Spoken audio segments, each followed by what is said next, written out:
स्वामी को मारी घरे पोतीदेला स्त्री ओडगाँ थाना कोमंड गाँव घटना परकिया प्रीति प्रेमिक सह मिसी हत्या कला स्त्री मृतक हेले प्रकाश नायक स्त्री ज्योत्ना नायक शाशु डमणी प्रधान और प्रेमिक सोनू सामल थाना अटक थिबा सूचना मिली। रोहिबांक गाँवर प्रकाश 10 वर्ष तले कोमंड गाँवर ज्योत्ना को विवाह करते से दुईटी 8 वर्ष और 4 वर्षर झील रही विवाह परठारु कौन कारण श्वशुर घरे रोते प्रकाश तेज ज्योत्ना अन्य जन युवकों संपर्क थिबा प्रकाश परिवार लोक अभियोग कर सबु समय उभयों मध्य मारपिट होता। गत 15 दिन तलू प्रकाश देखा न मिलू परिवार लोक एने थाना अभियोग करते। पुलिस ज्योत्ना और मां को अटक रखी पचराउचरा करने पर हत्याकांड घटना जमापड़ा। पुलिस घटनास्थल में पहुंची गात खोली मृतदेह उद्धार करिछि। साइंटिफिक टीम घटनार तदंत करुछि। गंडगोल आम जानू भाई खाली केते बाड़े हो सी कहीं क्या साथी बाहर को जाकि 2-4 दिन रहीकि आईटा गंडगोल आ कि ना ये मागिना गलानी ये छाड़ी सी पिला बुलिक रही पार नी आम गाँव सी एकुटिया रहा। शशुर घरे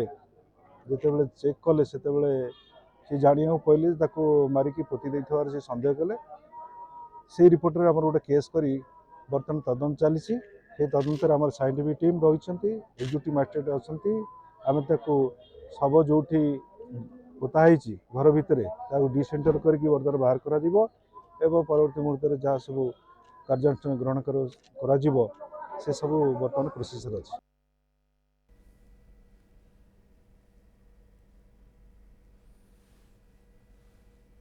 परखिया प्रीति जोगु स्त्री निज स्वामी को मारी निज घरे पोती देथिला एवं घटना जना पड़िबा परे पुलिस उपस्थित रे गात खोली शव को उद्धार करा जायछि। ओडगाँ थाना कोमंड गाँव रे एही घटना घटिछि। परखिया प्रीति प्रेमिक सह मिसी स्त्री हत्या करिछि स्वामी को। मृतक हेउछंती प्रकाश नायक। वैद्यभूषण महापात्र रही संपर्क में अधिक सूचना सहित वरिष्ठ सहयोगी वैद्य कौन वर्तमान ए खबर अपडेट। देखो मनोज निश्चित भाव में यहाँ गोटे लोमहर्षणकारी घटना और स्वामी को मारी स्त्री पोती देवा घटना को लेकिन सारा अंचल गोटे चांचल्य खेली जाइए बहु संख्यार लोक घटनास्थल बर्तमान पहुंचते गदा होती पुलिस जदि सीन रिक्रिएशन कर मृतकों स्त्री रही माँ ये 2 जन को आनी घटनास्थल को आनी पुलिस से जगह देखा पर गात खोलिक मृतदेह को बर्तमान बाहर कर पोस्टमार्टम परवर्ती समय एफएमटी डेड बॉडी की कटक पठा परिवार को हस्तांतर किंतु जहाँ प्राथमिक सूचना मिली पुलिस जहाँ एसडीपीओ जहाँ सूचना देती दुईटी कारण हत्याकांड कारण थाईपे गोटे हूँ परक्रिया प्रीति आ गोटे हूँ जो निर्यातना सही न पारी हत्या करा किंतु पुलिस स्वीकार कर हत्याकांड मृतक जी रही स्त्री और माँ शाशु मृतकों शाशु ये 2 जन संपृक्त अच्छा अन्य जन युवक जहाँ को ना उठुची परक्रिया प्रीति पुलिस अटक रखी 3 जन को बर्तमान अटक रखा घटनार तदंत करा मृतकों परिवार अभियोग कर बोहूर पर युवक सहित संपर्क रही उभयों मध्य सबु समय मारपिट होता जगिबा मृतक जी रही प्रकाश सी आसिक शशुर घरे रोते दुईटी पिला एठारे सी काम दाम करके जहाँ पैसा रोजगार करती बापा माँ को दिखती ये परिवार चलाती तो पाखापाखि 20 दिन है से घर को जाई नथिले तेणु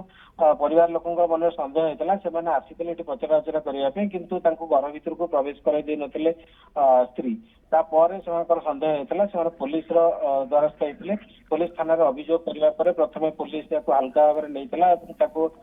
फोटो आधार कार्ड आने अनुरोध करता फोटो आधार कार्ड देते किंतु गत काली जो गाँव सरपंच जी रही रोहिबांक गाँव सरपंच और परिवार सदस्य माने भाई रही घर को पुणी आसी प्रकाश शशुर घर को आसी